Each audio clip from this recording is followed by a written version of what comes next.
figur-figur calon presiden ini sangat mengemuka dengan gagasan-gagasan yang sekarang sudah disampaikan di publik. Ya. Yang penting pemimpin ke depan ini memahami akar budaya Nusantara, mau melihat dan mengembangkan aspek-aspek ini, karena ini akan menjadi sumber ekonomi seperti di negara-negara lain.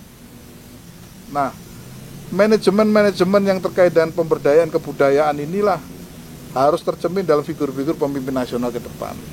Tapi ke depan itu kayaknya seorang wakil presiden pun menentukan ini jalannya sebuah kepemimpinan maupun keterpilihan.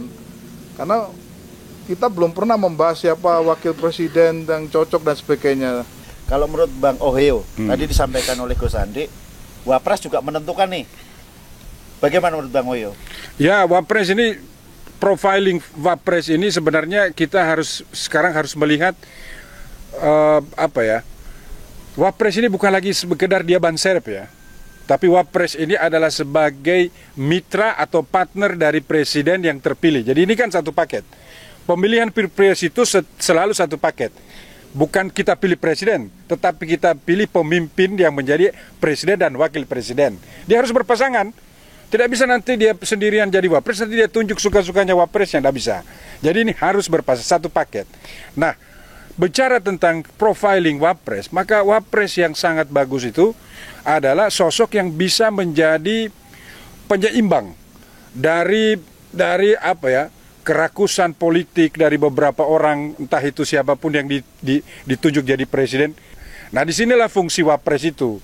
Wapres akan menjadi sebuah sosok penyeimbang terhadap terkuncinya si presiden tersebut kalau dia terpilih ya. Maka Wapres yang ideal ke depan itu adalah yang memiliki ruangan yang banyak, yang besar, yang tidak pernah terkunci oleh satu parpol apapun. Kalau bisa dia independen, dia tidak berparpol, tapi dia dimiliki oleh seluruh manusia yang independen. Jadi intinya di sini tadi Bang Ohio menyampaikan Wapres juga ikut menentukan ya. Sama seperti Gus Andi. Mungkin calon Wapres yang saat ini kan memang banyak yang belum muncul nih. Menurut Gus Andi, sosok tokoh agama juga tokoh pluralisme seperti Yai Said, menurut Gus Andi bagaimana nih? Nah, ini kan berkaitan dengan komposisi ya, konfigurasi. Dalam pandangan saya untuk memimpin Indonesia itu memang nasionalisme religius ini adalah gabungan komposisi yang tepat, atau lebih dikecilkan lagi gabungan antara umaro dan ulama. Sehingga ini memang perlu komposisi seorang guru bangsa yang ulama punya jaringan kuat di di organisasi massa maupun di pondok-pondok dan sebagainya. Karena sebenarnya masyarakat kita ini kan sebagian besar masyarakat Muslim. Kalau tadi disebutkan Mbah Rio, tokoh yang sekarang diam dan tidak ikut dalam rame-rame dalam bursa, tapi beliau punya kapabilitas yang luar biasa. Ya masuk akal ya, Profesor Dr. Kiai Haji Said Agil Sirot ya. Dan beliau adalah salah satu tokoh Muslim internasional dunia bersama Pak Jokowi dengan Pak Habib Lutfi dan sebagainya. Sama seperti dengan sekarang Pak Jokowi dan Kiai Ma'ruf Amin. Ini nuansanya kan sangat adem, enak. Lah, ada sebuah harapan lagi ke depan ini, ada komposisi yang demikian. Siapapun kalau didampingi Yai Said, kemungkinan ini ya, bukan kita memprediksi untuk sesuatu yang, tapi ada kemungkinan lebih mudah terpilih dan masyarakat sangat menerimanya ini.